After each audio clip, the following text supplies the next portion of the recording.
Everybody, and welcome to the Tree and Stormwater Advisory Board for the August 2026 Tree and Storm Advisory Board.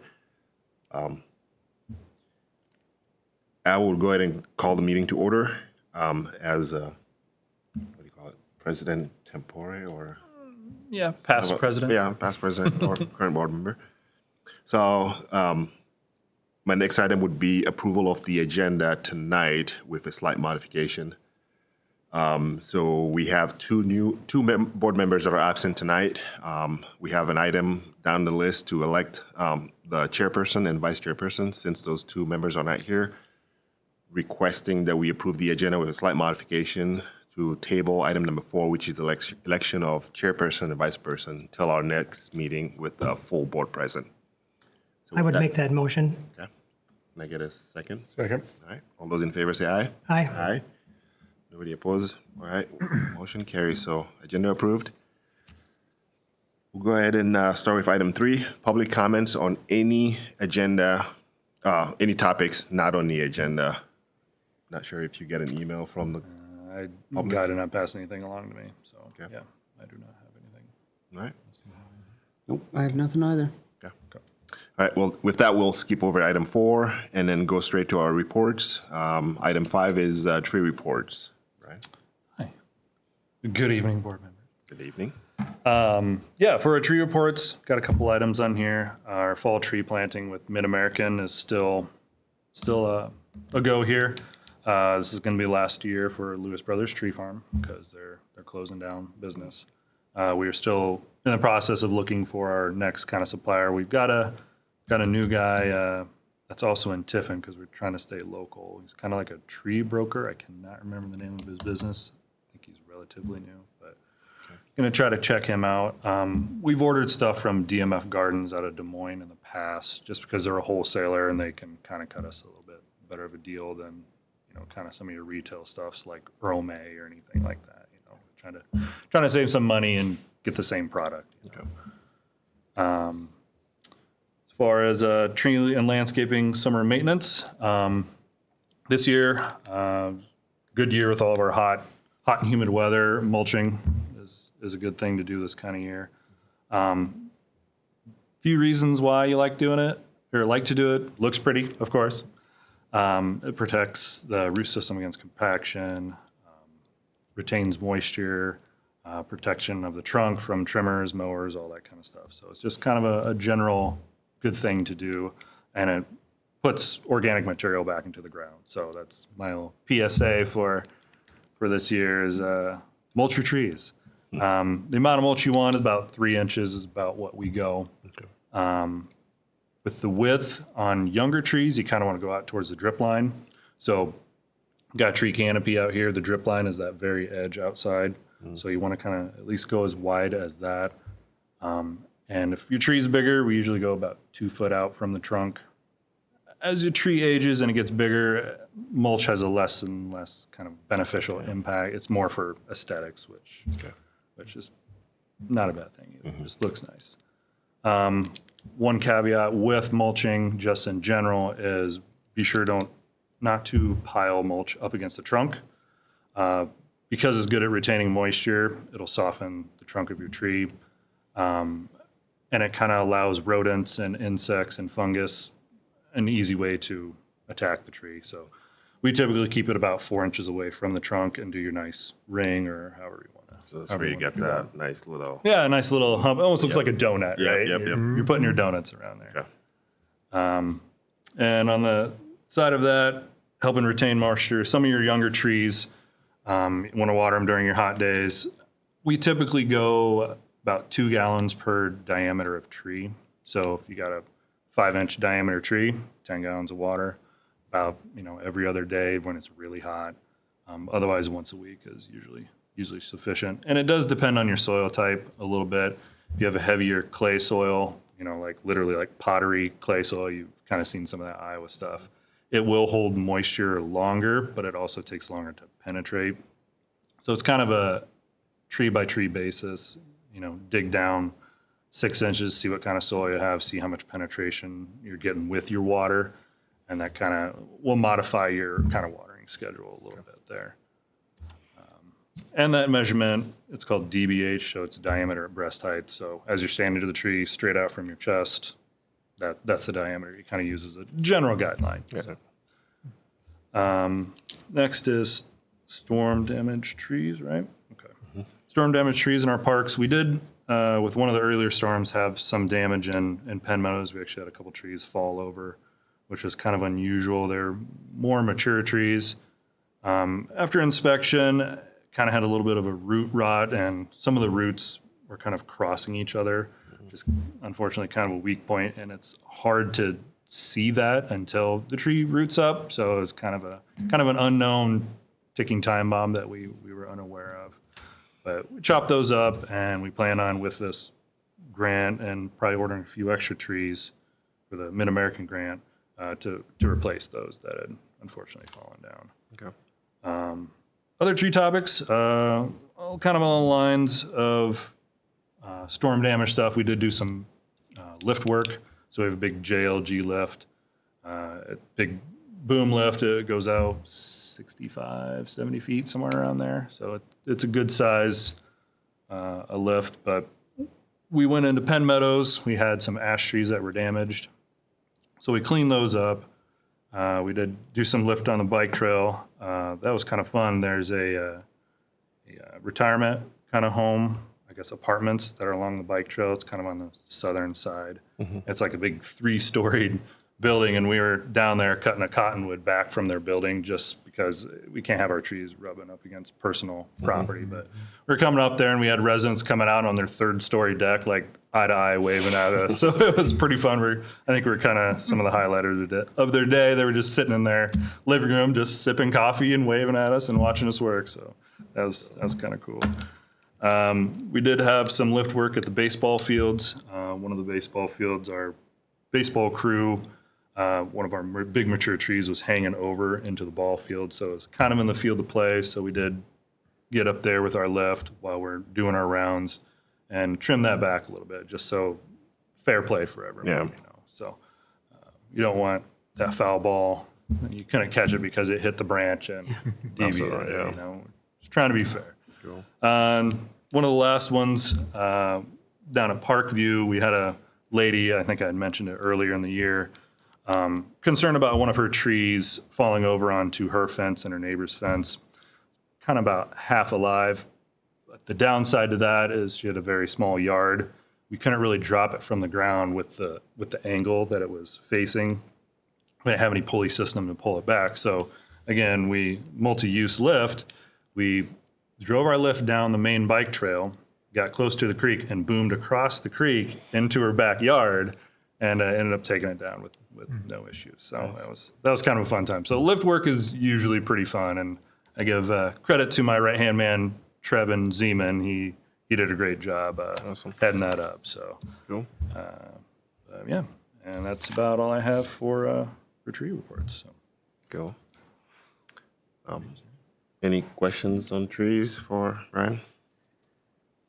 No? None? Not for me. Okay. Next up would be a stormwater report. Good evening, everyone. The first one is, I think, back to you, Brian, with the pension pond cleanup and algae. Was that something that you guys take care of? Oh, yeah. every year, Yeah, we don't take you? care of that. It's kind of on a monitoring basis. As you get the warm weather, algae starts to grow. It's just perfect conditions for it. So we do treat our ponds, but we do it with, I forget the product. I forget the name of it, too. I've talked to Guy Like about muck, it. one of it's called Muck Eater. But anyway, it's a product that it just eats the algae. It's not like an actual chemical you put in it. It's a biological control. There you go. Yeah, there you go. Biological control. So it seems to work pretty well. I guess more environmentally friendly than just throwing chemicals into a water retention area. You know, you got dogs that jump in the pond and, you know, fish and all that. You don't want to kill your fish habitat. But, you know, we do that as needed. It's been a pretty decent year. Yeah, we haven't had a whole lot. Haven't had a whole lot. I'm starting to algae see it blooms. a little bit now with the warmer weather, the humid weather, it really blooms. Run off in the sun. Yeah, run off in the sun. But yeah, I think we're holding pretty good, and we only treat, I guess a third at a time, because if you treat too much at once, it depletes kind of the oxygen in your ponds, and you can actually get a fish kill from it. So we definitely monitor that pretty closely. So. Thank you. Yep. We had the second one was Goose Lake outfall. We both got a call back June 14th that one of our biggest ponds in town was rapidly losing water. Yes. So we came out. I went out there. I met with Guy, Michael Pentecost, and Ryan Taylor, who was the on-call employee that received the call on-call and went and checked it out. We were out there most of the day trying to figure it out, how to slow down the flow, figure out what was going on. A couple of contractors stopped out there to help us kind of diagnose. We found the whole structure had lifted from its base. We don't know if it was, we believe it was pretty much a lot of time, most likely ice pack pushing against that structure, which kind of tilted it back.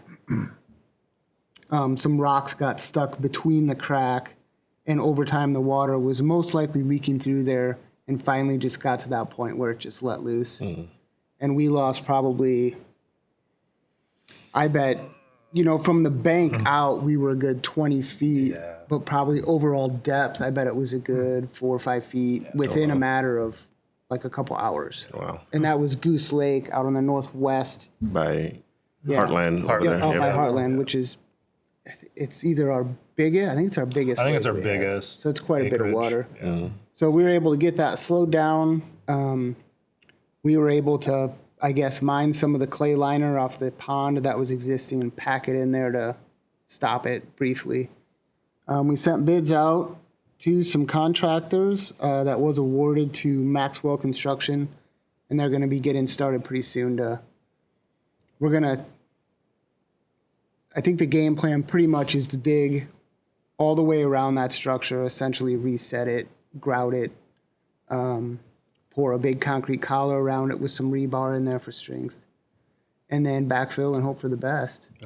So we'll need to, before that happens, we'll get a schedule with Maxwell.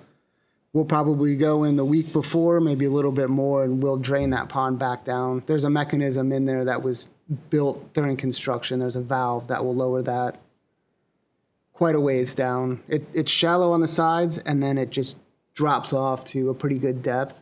So on that drop off, there's an actual pipe that sticks out into the lake, and then that works its way around through a valve system that we can open up and drain that pond down enough to get the work done. So that will be, hopefully that timing will be good enough that we can get some rains or snowpack or whatever it's going to be to fill that back up quick. So it was quite alarming to get the phone call. I think it was a Sunday, I believe. So that was an exciting afternoon here at work. Was the discharge underground, or was it, you can see it on the side just draining out of the pond? So you could look, it goes then under the berm and then out to a creek on the other side by the gravel road by 240th. Yep. And so when you could look down in there and you could see the water just roaring in through the seam when it had lifted up. And it was probably lifted up about 3.5 inches. Okay. Is that the overflow structure you're talking about? Yeah, the outlet there, outflow, the that's what we call it. the big concrete square a lot of people sit block. on and fish on there. Yeah, that lifted that whole thing up. So it was pretty crazy. I mean, water and ice and wind, and there's really no stopping it once it gets doing its thing. Okay. So that'll be under control. We don't have a time or a schedule yet of when Maxwell's going to get in and get that done, but it should be a pretty quick job for him. We've been, I'm sure you've noticed, driving around with development activity around here. Residential developments are exploding at the moment. So that's kept us really busy with not only in the field inspection work, also review with city staff has taken up, quite a bit of time. We've been out watching them, helping them, getting it going as quick as we can, make sure it's all done right and clean and the best way it can do. But that's really taken up a lot of time. And with the new development, the next topic, Muddy Creek updates. So we do plan between Cherry and Zeller, where that new development is going on there across from like the rec center. So that stretch of Muddy Creek, which is terribly overgrown. And if you remember, that was like an old concrete plant was right there. And those old storage / office buildings were there. The old Moxie Solar. Didn't treat that bank very well. So we're going to go in, before construction starts, we're going to go in and essentially clear those trees out so that we can assess the creek itself. We're talking with a consultant at the moment about a project along Muddy Creek that we hope to be just fantastic, like not just your typical fix the banks and walk away. Like we really kind of want to make an example out of this stretch of the creek and really do something really neat there. So we're getting some ideas with some consultants. We have to meet with them yet to do a walkthrough and kind of get some ideas. What can we do? We've explored looking at some grant funding that could help with that. With this small of a project, I guess we'll call it, when it comes to stream bank restoration type projects, it's pretty small, and it's probably not going to qualify for any of the local grants with Soil and Water Conservation District or the DNR or anything like that. But we're still looking, we're still exploring. We might find something. But that will be starting October 1st. After you have to wait for October 1st to start cutting any trees due to the bats, the Indiana bat. So once that date is up, we'll get those trees out of there. It's going to be a pretty big visual impact. I'm sure we'll hear a lot of feedback from the public for what we're doing, but it is for the greater good. It's going to be drastic at the very beginning stages of it. So we will take those calls and explain to them our best ability that the future of that area is going to be, we want to make this really nice, really neat, make it something that the public wants to look at, try to get the creek maybe interactive with people on the trail, all kinds of ideas we could do there. So I'm kind of excited about that. I think it's going to be fun. That's about all I've got. If you guys have questions about anything. Any big issues with the storms we've been having lately with stormwater? No, I was out, went out early this morning when I got in and did a nice tour, and it seems like everything seems to be functioning well. I didn't see any immediate issues on anything. There was some minor erosion on some of the new development, but I think they have it pretty well under control to handle that. We had some mud, I think, on some trails, but they were, we contact them, they're getting right on it, very minimal. So, and that's getting fixed up, some additional controls in that area to address that. But overall, the ponds, they got full, that's for sure. Yeah. Helped out Goose Lake. Yeah, we, Tomorrow should too. yeah, all day tomorrow. But it's nothing like the past. I didn't see anything that overtopped any roads. I didn't see anything overtopping spillways. So it's all working as designed. So we go down the bike trail every kind of heavy rain event, and we clean out culverts and all that kind of stuff. So with our staff, so just to kind of help out, 'cause it takes a lot of hands cleaning all those out. So. Yeah, and just a reminder, if something is flooding and plugged, city staff will not go into a hole to unplug a manhole. That will suck you down so fast. We're not going to put any employees at risk trying to unplug an already plugged. Yeah. So just let it drain slowly. It's going to have to run its course. We'll come back after the fact and clean it out for the next one, but yeah, we're not going to put any employees in harm's way to get sucked through some pipes. Can we go back to trees for a second? I have a question. Yeah, sure. I'm assuming we're talking, most of the stuff we talk about here are cities trees. Cities that trees, we're correct. taking care of. Yep. You did mention taking a tree out for a resident, though? It was along Muddy Creek. So it was a city- that was a city yeah, so it was tree a too? city tree, yeah. Okay. So Okay. her property was here, and our tree was lining Muddy Creek, and we were probably I don't know, 2 foot off her fence, off her property Okay. line. So Okay. technically it is a city tree. Okay. So she just had concern that it was going to Yes. fall, and we appreciate the heads up Okay. from the public because we can't be everywhere Right. all the time. So, Yes. but it was put on the list, and we ended up taking that out because But to it that was a little end, hazardous. is there any service people can ask the city for assistance on their personal trees? What can the city, or what does the city able to offer? As far as like removal, I don't think we can. Okay. But just- like advice about, you But, mentioned like, I mean, even like thing we about probably- mulching and so on. Right. I feel like we could do some consulting, I Yes. guess, kind of a little hazard assessment, but that could also open up to liability, unfortunately. If we say that tree's good and then it falls down, well, now we're liable because Yeah. you said it was good. Okay. So we can, so I guess not any official documented, but we can give suggestions and advice. Okay. I just want to be cautious with that, Yeah. just from a liability standpoint. So. The reason I ask is that in my neighborhood, there's a couple of trees that appear to be turning a little early. And Okay, someone asked yeah. me about it. And Yeah.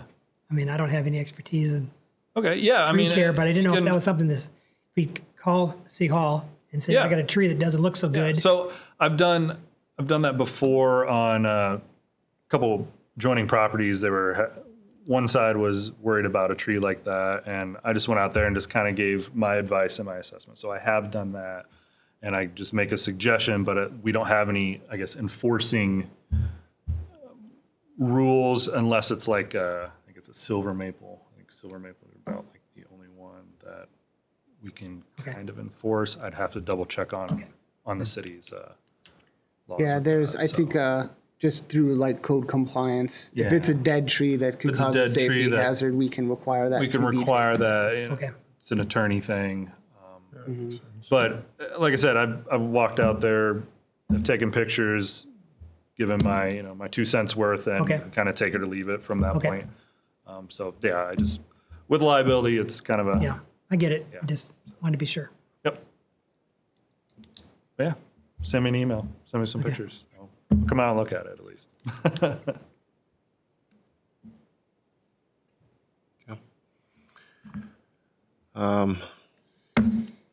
If no other questions, we'll move on to our item number 7, which is approval of last meeting, which was May 13, 2026 meeting minutes. Entertain a motion for that. They look okay to me, so I will make a motion to approve as presented. Thank you. Second. All right. Any questions or discussions? All right. All those in favor say aye. Aye. Aye. Anybody oppose? All right. Motion carries. Next up would be our next meeting, which is scheduled to be November 11th, 2026, at 7 o'clock, same place. Hopefully we'll have a full board and we'll elect our officers and have a good year. Okay. And with that, I'll entertain a motion to adjourn. Want to do a clean sweep and do this one too? Make this motion as well. Sure. All right. Get a second. Second. All right, all those in favor say aye. Aye. All right, meeting is adjourned. Thank you, everybody, for joining tonight.